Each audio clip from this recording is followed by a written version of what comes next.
When Her late Majesty Queen Elizabeth II addressed COP26 last year, she reflected how history has shown that when nations come together in common cause, there is always room for hope. I believe we found room for hope in Glasgow, with one last chance to create a plan that would limit global temperature rises to 1.5 degrees. We made the promises to keep that goal within reach.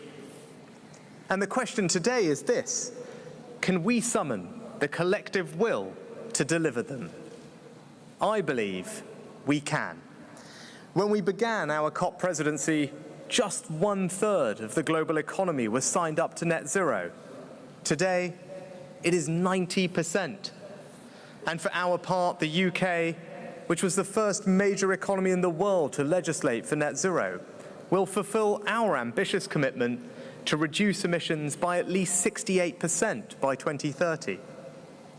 And because there is no solution to climate change without protecting and restoring nature, in Glasgow, more than 140 countries, which are home to over 90% of the world's forests, made a historic promise to halt and reverse forest loss and land degradation by the end of this decade. And just this afternoon, I co-hosted the first meeting of the Forests and Climate Leaders Partnership to ensure this is delivered. Central to all our efforts is honouring our promises on climate finance. I know that for many, finances are tough right now. The pandemic all but broke the global economy. And before coming here today, I spent last week working on the difficult decisions needed to ensure confidence and economic stability in my own country. But I can tell you today that the United Kingdom is delivering on our commitment of £11.6 billion. And as part of this, we will now triple our funding on adaptation to £1.5 billion by 2025. But let me tell you why. First, I profoundly believe it is the right thing to do. Listen to Prime Minister Motley of Barbados as she describes the existential threat posed by the ravages of climate change. Or look at the devastating floods in Pakistan, where the area underwater is the same size as the entire United Kingdom.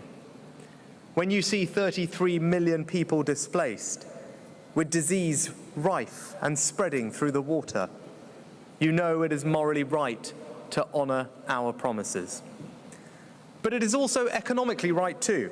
Climate security goes hand in hand with energy security. Putin's abhorrent war in Ukraine and rising energy prices across the world are not a reason to go slow on climate change. They are a reason to act faster. Because diversifying our energy supplies by investing in renewables is precisely the way to ensure ourselves against the risks of energy dependency. It is also a fantastic source of new jobs and growth. In Glasgow, we began an approach globally, using aid funding to unlock billions of pounds of private finance for the development of new green infrastructure. So instead of developing countries being unfairly burdened with the carbon debt of richer nations and somehow expected to forego that same path to growth, we are helping those countries deliver their own fast track to clean growth. And the UK is making further commitments to support this today, including by investing £65 million in a range of green investment projects in Kenya and in Egypt.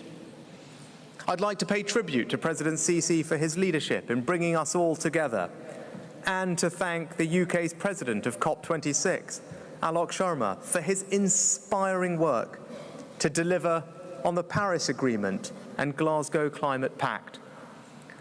By honouring the promises we made in Glasgow, and by directing public and private finance towards the protection of our planet, we can turn our struggle against climate change into a global mission for new jobs and clean growth. And we can bequeath our children a greener planet and a more prosperous future. That's a legacy we could be proud of.